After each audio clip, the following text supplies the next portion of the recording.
Бабушкины сказки, закрывайте глазки, приготовьте ушки, лежа на подушке. Бабушкины сказки в этот мир прекрасный открывают двери, чтобы стать добрее.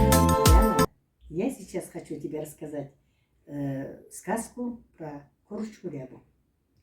Жили-были дед да баба, и была у них курочка-ряба.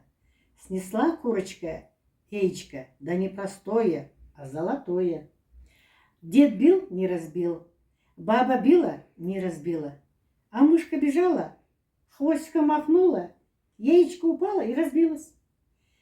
Плачет дед, плачет баба, а курочка говорит им: не плачь, дед, не плачь, баба, снесу я вам новое яичко, не золотое, а простое.